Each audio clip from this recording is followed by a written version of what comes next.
quinto da pena? Cometeu crime de colarinho branco? Ho, ho, ho! O bom velhinho Temer te perdoa. No final de 2017, Temer publicou um decreto em que deixou o indulto, aquele perdão judicial que o presidente concede, bem mais generoso. Nesse ano, esse perdão poderia aliviar a pena dos condenados da Lava Jato. Tanta generosidade do presidente pegou mal e a Procuradora-Geral da República recorreu ao Supremo contra a medida. Na semana, o decreto foi debatido na Corte. 6 dos 11 ministros deram razão para Temer. Até aí, a maioria, o caso já estaria decidido. Só que não. O ministro Luiz Fux pediu mais tempo para analisar o processo e a sessão foi suspensa. Resultado, não temos desfecho. Por enquanto, Temer não pode dar um indulto amplo, só o indulto básico. Joel, esse pessoal todo que achou que ia passar o Natal em casa vai ver Papai Noel nascer quadrado. Vai ver. Muitos, na verdade, têm acordo de delação também, né? Então não é que todo mundo ali estaria realmente sendo salvo. Tem muita gente ali que já não vai pegar a prisão de todo modo, né? Mas eu acho engraçado como o STF, tradicionalmente, né, o indulto é justamente a prerrogativa do presidente.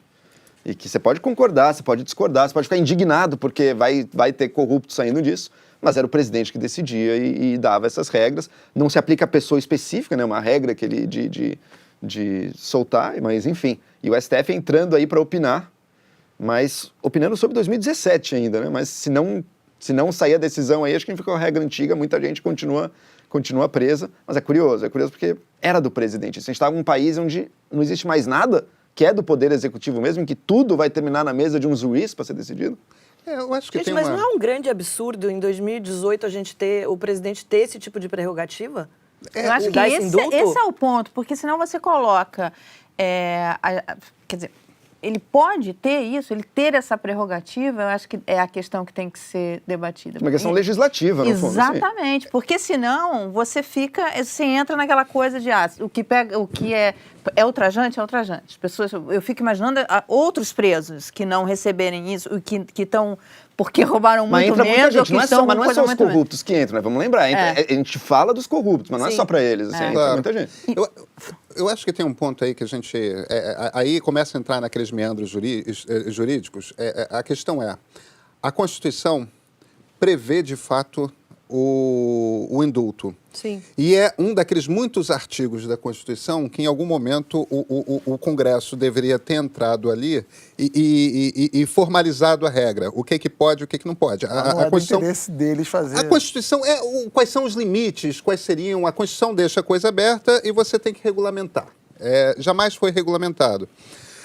Aí entra a discussão. Se você pega um juiz como o Barroso, que é um cara que tem um corte mais liberal, ele parte do princípio de que um Supremo tem entre as suas funções interpretar a Constituição. Não só a Constituição, o desejo popular, né? Não, mas ele vai além. A vanguarda iluminista que está ali para... Tudo bem, mas ironias à parte, eu estou, sem julgá-lo, tentando aqui interpretar a maneira como explicar a maneira como é que ele funciona. Ele acha que, sim, a Constituição tem que ser interpretada e tem que ser interpretada à luz da maneira como a sociedade a vê, se vê, percebe seus valores, tudo mais. Esse seria o papel. Porque, olha, a Suprema Corte Americana funciona desse jeito. Também, claro. Quer dizer, não é como se não fosse uma coisa que existisse. Então, o que ele se vira e fala olha, existe o indulto, o Congresso jamais regulamentou, a praxe de todos os presidentes da República tem sido... 1/3 da pena para crimes com tais características. Se, de repente, um presidente chega e fala que é 1/5 da pena apenas que você precisa ter cumprido e amplia muito, ele se vira, você fugiu da regra geral. Então, eu estou interpretando que, na falta de uma regulamentação, deveria ser assim. Aí você tem os ministros... presidentes da nova Constituição, né? Porque o indulto que vinha de antes já teve muitas formas também. De 88 para cá. Tanto que tinha discussão, que é uma discussão que está aberta no Brasil, quando o Haddad ainda tinha chance de ser presidente da República, se o Haddad poderia dar a graça ou não. Seria o indulto para uma única pessoa, né? Se ele poderia tirar o Lula da cadeia por um perdão presidencial, como existe, por exemplo, nos Estados Unidos. E a Constituição também é aberta sobre isso. A partir do momento que dá o direito de indulto para o presidente, por que a regra não pode ser para uma pessoa? Eu senti que vocês são contra a existência de indulto. Eu não sou contra nem a favor. Ele existe e não é claro o que pode. Não, mas se Existe pudesse um tirar, debate no Supremo. eu manteria o poder do indulto. Mas eu acho que... Eu assim, acho que é legítimo que exista o debate dentro do Supremo e eu não acho que um lado esteja certo e o outro errado e vice-versa. Eu tô com o Pedro nessa. Eu Entendeu? acho que a questão é o presidente ter todo esse poder, mas na verdade as regras não estarem exatamente estabelecidas e É ele... que seria o Congresso, né, que porque, estabeleceria veja essas bem, na regras situação também. que a não tá gente querendo vive... botar E Eu o acho Congresso não tendo Que feito... jamais vai fazer.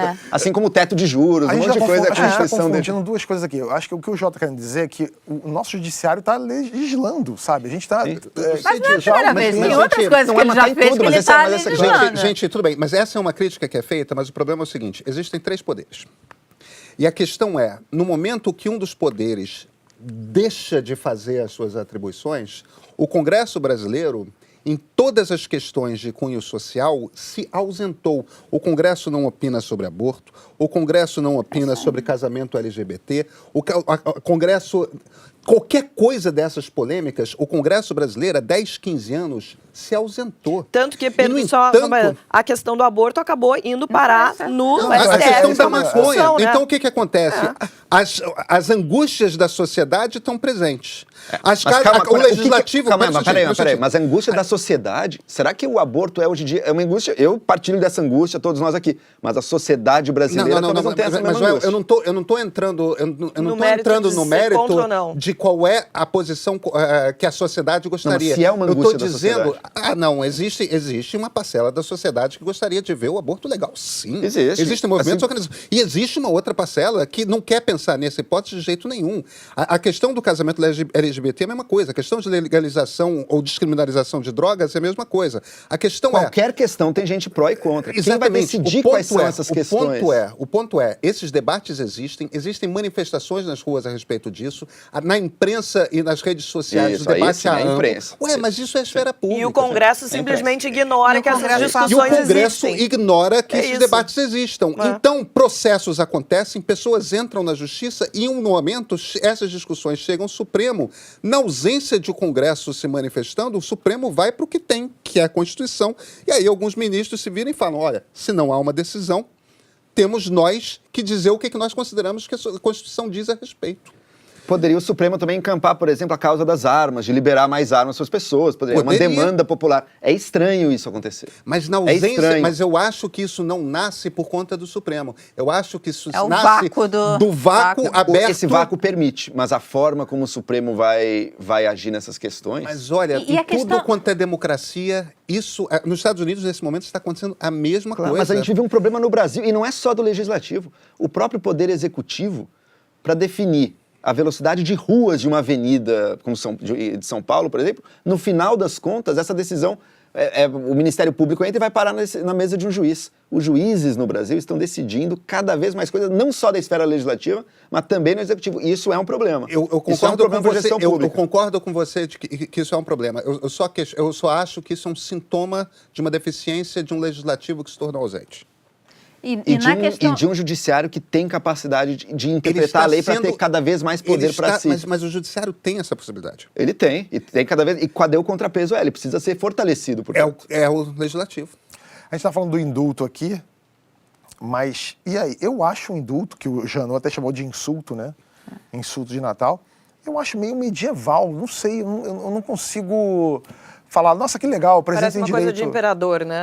Ó, se você, sei lá, o Palocci, você com a tornozeleira, puxa essa espada aí, se ela sair da pedra, você está livre do Natal. A sensação só que me dá quando você, se esse indulto fosse concedido, principalmente em relação a essas pessoas, é que você enfraquece toda essa luta contra a corrupção que está sendo feita. Parece que, de fato, o crime compensa, porque você vai lá, cumpre um quinto da pena e depois vai para casa lá curtir a sua E vida. você Então, alimenta essa polarização que teve, essa sensação de injustiça. Você imagina essas pessoas no Rio, por exemplo, que estão vivendo dramaticamente e a violência... Não, e agora- vários desses corruptos, eles roubaram tanto, não os do projeto de poder exatamente, mas os que fizeram para enriquecer, botar no próprio bolso, que o cara não tem uma casa, o cara tem um resort. Tudo que eu queria é uma prisão domiciliar, sabe? Eu ficar ali, curtindo. Aí, se vocês me permitem, eu tendo a concordar com... indo para uma questão de princípios pessoais, eu até tendo a concordar com o Joel, porque, no fim das contas, o jogo da democracia... É claro que a gente está falando de uma coisa ideal, de um mundo ideal, e a democracia brasileira é extremamente disfuncional. Mas o jogo da democracia é um jogo de pesos e balanços e contrabalanços, né? Pesos e contrapesos. Então, um poder pode isso, o outro poder pode aquilo. Um terceiro pode... Um está corrigindo os rumos do outro o tempo todo. Esse balanço está desequilibrado no Brasil. Mas, em princípio, eu acho que faz sentido para um presidente da República poder, em alguns momentos, chegar lá pontualmente se expondo publicamente, porque isso é uma exposição pública, e se virar e falar, olha, eu acho que nesse caso aqui, o judiciário foi além do que devia. E poder outorgar esse tipo de perdão. Essa é a graça mesmo, né? É individualizado. Que pode ser individualizado e pode ser por uma regra geral que atinja um... Eu não vejo um problema disso, principalmente porque você está pensando que um presidente da República é um político que vai se expor a um desgaste público ao fazer isso. Mas ele pode ter o poder. Essa distribuição de pesos e contrapesos eu não acho errada.